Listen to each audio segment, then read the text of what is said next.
আসসালামু আলাইকুম। Physics and math এর পক্ষ থেকে তোমাদেরকে স্বাগতম ও শুভেচ্ছা।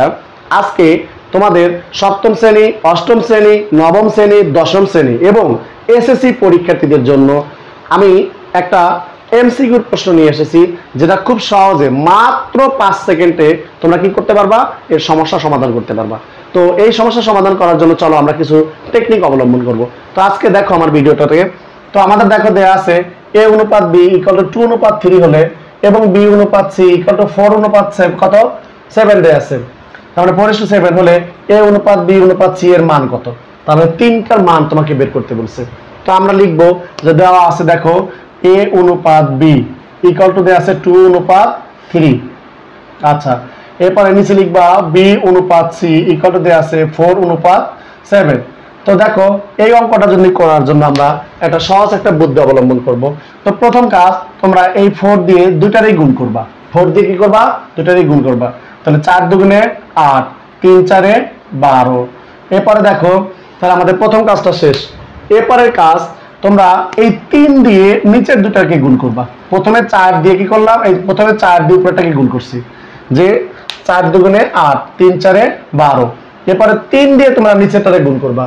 3 4 12 অনুপাত 3 7 21। তার মানে দেখো, সুতরাং a অনুপাত b অনুপাত c = প্রথমে আছে কত? 8 অনুপাত b এর মান দেখো দুটোই সমান 12 12, তার মানে 12। এরপরে অনুপাত কত? c এর মান 21। তার মানে কি খুব সহজে দেখো তো অঙ্কটা বের হয়ে গেল না? অর্থাৎ তোমার প্রথম কাজ কি, যে অনুপাতটা দেওয়া থাকবে অনুপাতগুলো তোমরা লিখবা। এরপরে লেখার পরে নিচেরটা এইখানে যা দেওয়া থাকবে সেটাও নিচে লিখবা।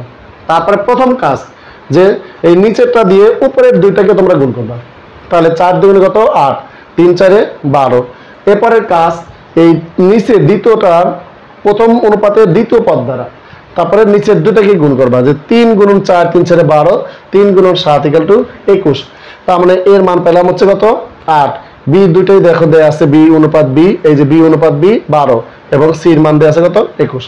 এটাই হচ্ছে তোমাদের অ্যান্সার। তো তারপরে যদি তোমাদের বুঝতে অসুবিধা হয় তাহলে তোমরা কমেন্ট বক্সে অবশ্যই জানাবা এবং আমার চ্যানেলটাকে কি করবা? সাবস্ক্রাইব করবা। আমার ফেসবুক পেজে একটা চ্যানেল আছে, physics and math care Javed sir, যেখানে তুমি নবম দশম শ্রেণী, ষষ্ঠ থেকে দশম শ্রেণী পর্যন্ত গণিত এবং 9 10-এর পদার্থবিজ্ঞান, রসায়ন বিজ্ঞান এবং উচ্চতর গণিত ও সাধারণ গণিত সম্পর্কে তোমরা প্রত্যেকটা ক্লাস খুব সহজভাবে ওখানে উপস্থাপন করা আছে, সেখান থেকে দেখতে পাবা। এবং তোমাদের কাছে আমার একটা অনুরোধ, তোমরা আমার চ্যানেলটিকে সাবস্ক্রাইব করে সবাই কি করবা, এই ভিডিওগুলো শেয়ার করবা, যাতে তোমার বন্ধুরা দেখে উপকৃত হতে পারে। ওকে, ধন্যবাদ, ভালো থাকো।